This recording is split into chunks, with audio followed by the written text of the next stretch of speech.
Hi folks, it's me Michaela and welcome back to my channel. Let's talk TBR, to be read. We all have one, maybe we have multiple. I have a couple. I have a physical TBR and then of course I have like a TBR list on Goodreads of like everything I want to read. And one thing that I say often, not like super often, I don't think I talk about it that much, I don't think comes up as like a topic, but I have said before that like I don't have a huge physical TBR. I find the concept of having so many books physically on a shelf I haven't read yet extremely overwhelming. So it's something that I try to avoid. For the most part, I only buy the first book in a series and I don't buy the next one until I've read the one I have. Like that kind of stuff. I try not to just, willy-nilly buy things. I try to think about like if it is something, if it's like a book I think I'm actually really going to enjoy, because I buy books for the purpose of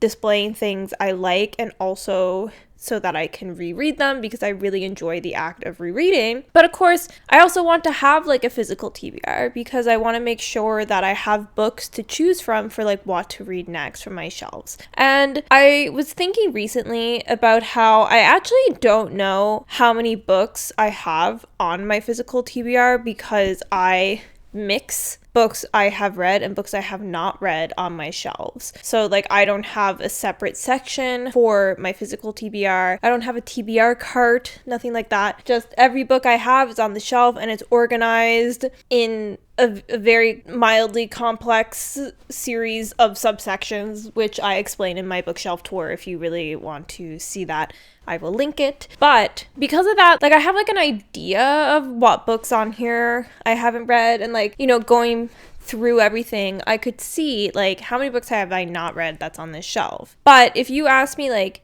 a number, don't know. And so what I thought might be fun today is to just have like a little bookshelf organizing fun. And what I'm going to do is go through my shelves and every book that I have read turn so the pages are out instead of the spine. And then afterwards means that all of the books that have the spines out are books that I still have as a physical TBR on my shelves. And then we can discuss that a little bit, talk about the books, see if there's any that I totally forgot about, see how many there are. And I just thought that would be like a little fun, have a visual element to it and not just, collect them all in a pile and then talk about them. Kind of wanted to switch it up from like my usual sit down, talk about books video. So that's the plan for today. I don't know if it's going to be like interesting to anybody at all, but I just thought it could be a bit of fun. So we're here to have a bit of fun. I'm going to try and set you up so you can see all of the shelves that have books on them while I am turning them around, and then we can see how many books are on my physical TBR. Okay, let's go find out.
Okay, so here we have my bookshelves with all of the books that I've read turn around, and I'm very happy to say I have read the majority of the books on my shelf. I did a quick little count, and I have either 25 or 27 books on my TBR, depending on if you're going to count this bind up of the 3 Lord of the Rings as one book or 3 books.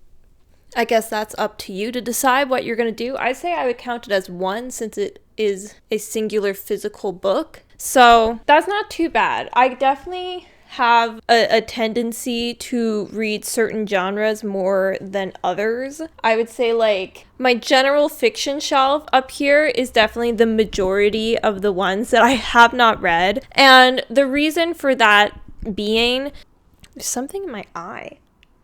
My God, I'm dying, the dust. But the reason why there's so many books here that are not turned around is because I did this English course in the 4th year of my undergrad, where the majority of the books that are up here were the assigned reading for that course. So I technically have read all of those books before because I read them when I was in university for my English course.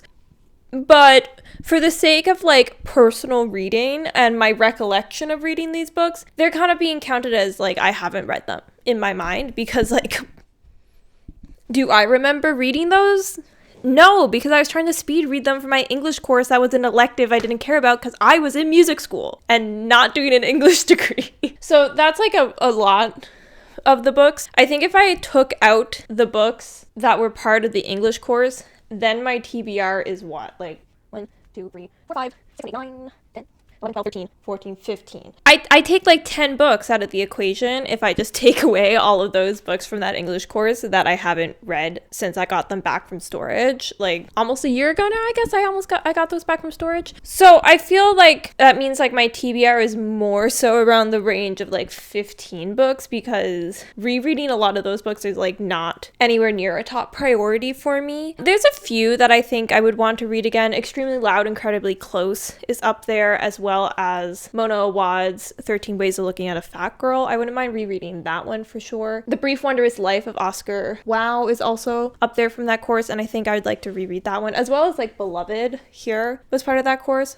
Would love to reread that. So there are like a few that I would like to reread more than others, but like how high up on my priority list of reading are those? Not super high. I do have also another bind up here of 3 stories by the Bronte sisters, in which I have read Wuthering Heights and Jane Eyre. So the only one I haven't read in this is The Tenant of Wildfell Hall. So in a way, I've read 2/3 of this book that's on my TBR. There's also like a book of poetry over here. Could just read that in one day, really, and then turn it around, but haven't done that. In terms of like fantasy, I'm doing pretty okay. I do have The Golden Compass, which I've had for a long time without having read it because I just haven't been wanting to start another fantasy series, and I haven't been like, itching to read that yet, but I got it at like a secondhand bookstore here in Montreal, so I just kind of saw it, impulsively bought it as a used book one day, and it's been on my shelf ever since, because I have not read it. I do also have like The Wicked King. It's the book after The Cruel Prince, which is the Folk of the Air series by Holly Black. So I bought that recently, planning on reading this soon, why I got it. I then have like the 3 Hunger Games books, which I think I've mentioned before, but like I did actually read all 3 of the Hunger Games books before when they were initially popular like a decade ago, but like, do I remember that? No. So my plan is to reread them, and the only reason I have all 3 is because I know I've read them and liked them. Otherwise, I would never have done the action of buying an entire series in full. Like, this is an exception to my rule. I want to get the pretty edition, so that's what I did. So I have all 3 of the Hunger Games books, hoping to read all 3 of these this year. When? Great question, because what's the new book, Sunrise on the Reaping, whatever it's called, that new one that just released, would have been great timing for me to read all these before that one released. Didn't do that. So at this point, when am I going to read them? Who knows? Hopefully sometime in 2025. I also have a couple Elle Kennedy books here on my TBR. These are the only romance books actually on my shelf that I haven't read. All of my other romance books have been read and completed. And the only reason I haven't read these is because I bought these before I realized that they're like the 3rd series of a group of series that are all in the same universe. Like, I bought I bought the Graham Effect, and in my brain the Graham Effect was the deal, but the Graham Effect is not the deal is the deal. So I was like, oh, this is actually the wrong series. I thought this was part of a different series and not the one that it actually is a part of. So I started reading Off Campus, and I still haven't finished reading Off Campus because I think there's like Off Campus, and then I think there's Briar U, and then I think there's whatever this series is that the Graham Effect is part of. So I haven't read either of these books, and then I stopped myself before I started buying a third book because I don't even think I like Elle Kennedy that much to be owning like every book she's ever written. So I was like, girl, calm down with buying all these books. I think I might try and finish all of Off Campus, and then it's like, do I need to read Briar U before reading these? I don't think I necessarily need to, but like I have this thing of like I like to do things in order. Like I like to read things in the publication order. I like to do things in the order that they intended to like recreate history in my brain when reading, you know, by reading the books as they came out, so that like I'm now present day experiencing what the people experienced in the past when all of this was beginning, kind of thing. And because of that, I sometimes just don't read books that I own on my shelf for like a year or more. It's my shame. It is my shame. My absolute like requirements in my brain to do things in the correct order.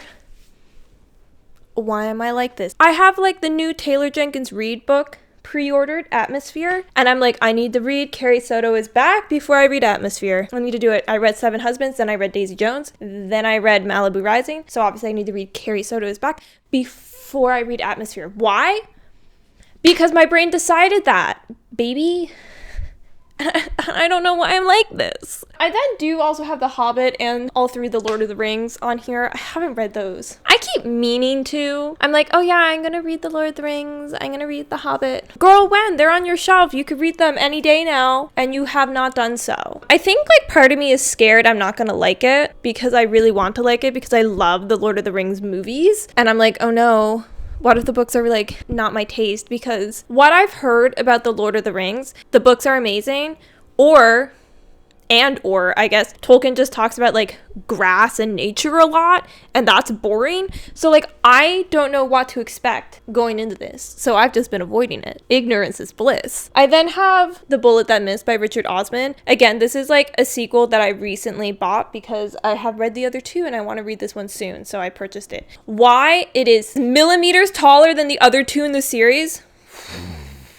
It angers me immensely that this book is so very slightly taller than the other two, but I have to live with that, and I'm totally fine and I'm over it. So yeah, this is another one that I have dubbed that I'm going to read really soon.